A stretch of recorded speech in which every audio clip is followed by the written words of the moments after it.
오늘의 말씀 다니엘서 5장 1절에서 12절까지 말씀입니다. 벨사살 왕이 귀한 손님 1000명을 불러서 큰 잔치를 베풀고 그 1000명과 더불어 술을 마셨다. 벨사살 왕은 술을 마시면서 명령을 내려서 그의 아버지 느부갓네살 왕이 예루살렘 성전에서 가져온 금그릇과 은그릇을 가져오게 하였다. 왕과 귀한 손님과 왕비들과 후궁들이 모두 그것으로 술을 마시게 할 참이었다. 그래서 예루살렘에 있는 하나님의 집 성전에서 가져온 금그릇들을 꺼내서 왕과 귀한 손님과 왕비들과 후궁들이 그것으로 술을 마셨다. 그들은 술을 마시고서 금과 은과 동과 철과 나무와 돌로 만든 신들을 찬양하였다. 그런데 바로 그때 갑자기 사람의 손이 나타나더니 촛대 앞에 있는 왕궁 석고 벽 위에다가 글을 쓰기 시작하였다. 왕은 그 손가락이 글을 쓰는 것을 보고 있었다. 그러다가 왕의 얼굴빛이 창백해지더니 공포에 사로잡혀서 넓적다리의 힘을 잃고 무릎을 서로 부딪히며 떨었다. 왕은 큰 소리로 외쳐서 주술가들과 점성술가들과 점성가들을 불러오게 하였다. 그들이 들어왔을 때 그는 바빌론의 지혜자들에게 말하였다. 누구든지 이 글자를 읽고서 그 뜻을 나에게 알려주는 사람은 자색 옷을 입히고 금 목걸이를 목에 걸어주며 이 나라에서 셋째 가는 통치자로 삼겠다.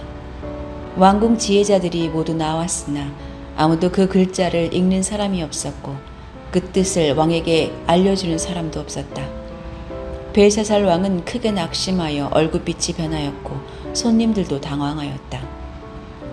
왕과 귀한 손님들의 고함 소리를 듣고서 왕의 어머니가 연회장으로 들어왔다. 왕의 어머니가 왕에게 말하였다. 임금님의 만수무강을 빕니다. 임금님은 너무 번민하지 마시고 얼굴에서 근심을 떨쳐버리시기 바랍니다. 임금님의 나라에 거룩한 신들의 영을 받은 한 사람이 있습니다. 그는 임금님의 아버지 때 명철과 총명과 신들의 지혜와 같은 지혜를 가진 사람으로 알려진 인물입니다.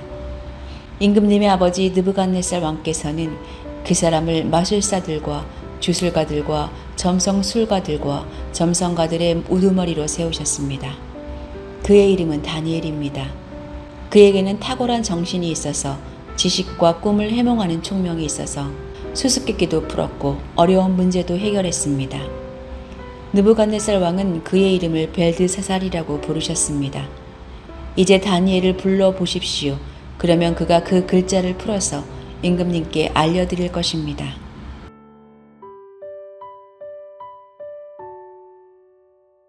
학교에서 공부도 잘하고 칭찬받는 아이들은 교무실에서 선생님이 부르시면 상을 받을 일이 있든지 학급 일을 맡기실 일이 있든지 한 것으로 생각하고 즐겁게 갑니다. 그런데 공부에 집중하지 않고 말썽만 피우는 학생들은 선생님이 교무실로 오라고 하시면 인상부터 찌그러집니다. 그리고 내가 뭘 잘못했지? 또 부모님 모셔와야 하나? 이런 생각들을 하느라 바쁩니다. 똑같은 부름 앞에서 반응이 정반대로 다른 것은 스스로 내 삶의 상태를 알기 때문입니다. 신앙인도 마찬가지입니다. 하나님의 기적, 예수님의 재림 등을 두려움으로 받아들이는 이들은 스스로 신앙생활에 문제가 있음을 안다는 것입니다. 느부갓네살의 아들인 벨사살 왕은 바벨론의 귀족 1000명을 불러 잔치를 베풀고 예루살렘 성전에서 탈취해온 금, 은 그릇을 가져다가 사용합니다. 그리고 자기들이 금, 은, 구리, 쇠, 나무, 돌로 만든 신을 찬양합니다.